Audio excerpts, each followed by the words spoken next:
I was 8 years old. I had a tumor called desmoplastic small round cell tumor. There were a lot of them all in my stomach. The biggest one was like 3 pounds, I think.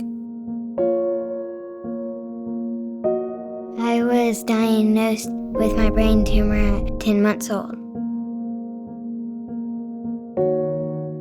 In working with our patients at Cure, we have all different kinds of kids and diagnoses and treatments. Sometimes it might even be as quick as just a few months. Sometimes it's a longer treatment. It may take 2-3 years, depending on the diagnosis.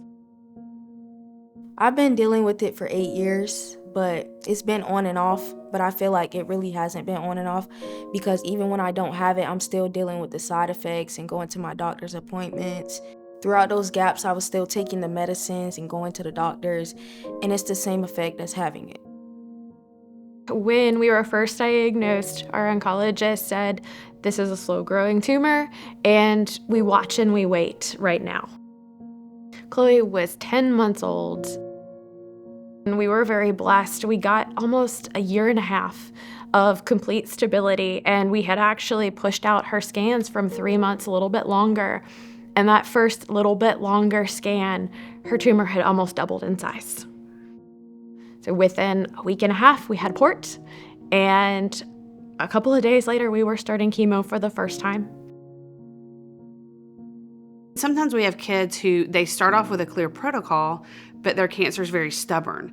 It's hard to completely defeat it, to completely eradicate their entire body of cancer.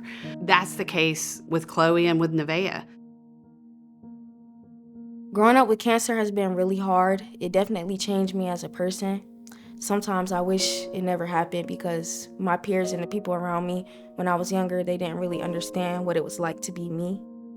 When I was 8, when I was younger, I didn't understand it. I didn't really care to not have hair. I was just me. But now that I'm older, I'm definitely very self-conscious about that. And nobody wants to be bald.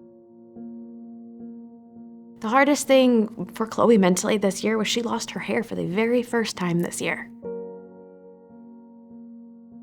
It was so hard on her losing that hair when we were in the hospital. I mean, she just cried and cried because she'd never had that experience before, and it hurt her little heart. I go to 2 hospitals, Atlanta and Savannah. Some of the medicines I take is Pentam. Pentam does not taste good. Right after Dad deployed, he had been gone for 2 weeks. When she failed off her first treatment, we immediately went on to a secondary treatment. We actually completed that treatment. After a year, she rang the bell. We got 6 months before the tumor had grown too much to wait. We went on a third treatment. We were on it for 24 months. Again, she got to ring the bell. We got 6 months. That time we had actually taken out her port. It had been in so long, we knew her next IV chemo, we would have to have a new one anyway. So we took it out. So it was the first time in years we had been able to not run to a hospital every time she got the slightest fever, and it was definitely a break for our whole family. Last Halloween, she relapsed again.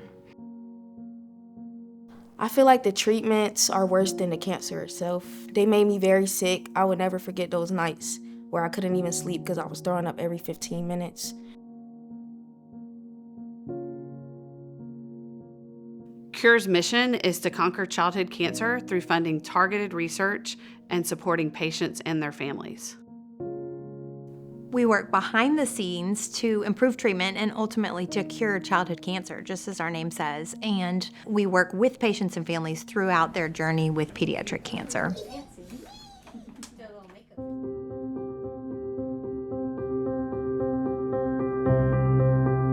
Originally, we met Cure at CHOA. They bring lunch in on Tuesdays.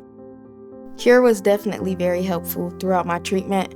I will always look forward to when they come in with the snacks. That was my favorite part. We literally would plan her chemo days around knowing that lunch would be provided at clinic. They also helped my parents and my mom. I feel like without Cure, we would have never got through what we were going through because I didn't think there were people like me But Cure showed me that, and going to Katie's gathering showed me that there were people who cared about me and people my age that were going through the same stuff. Soon after a deployment, we reached out to Cure and also took advantage of the counseling services for our family. And it was such a blessing to have that covered and just to help us walk through just a really hard season for all of our kids. We provide counseling to kids who are on treatment who might need it, or to siblings of kids on treatment. Whatever kind of counseling a family might need, we support the families in that way. We've been through five protocols at this point. There aren't a whole lot of first-line treatments available for us. It's things that Cure funds that provide the research for secondary treatment options that aren't these options that have been around for 20 or 30 years. When funding is low, there are impacts. One of those impacts is the number of medicines that have been approved by the FDA to treat childhood cancers. Adult cancers have more than 250 drugs approved to treat adult cancers. Childhood cancers only have 35 drugs approved by the FDA for use in kids. We can't work in a bubble. We can't do any of this funding of research, and we can't do any support of families without our community of volunteers and donors and just people that have a passion for this mission and walk alongside us and give generously and give of their time and just support all of our many programs in so many different ways. You are truly making an impact for pediatric cancer research and for the families in the community that you live in. I like to play with my dogs. When I grow up, I want to be a dog trainer. Hey guys, it's a live update from the queen herself. I've always wanted to be a YouTuber. When I was younger, I would make fake YouTube videos in the mirror. My YouTube was actually very helpful. Now that I got diagnosed, I'm able to actually do it for a good cause because I'm able to show people what it's like to be going to the doctor, what it's like for chemotherapy. Guys, today is my surgery. As you guys can see, we're in the waiting room. They said they plan on keeping me for one day to make sure I'm good enough to go home. I want the world to know Chloe is a fighter. Like, she is sassy, she's opinionated, but her little fighting spirit is what has taken her this far. Your current situation is not your final destination, and that's something that I've always said throughout my journey. No matter what you're going through, you can get through it. It all depends on you.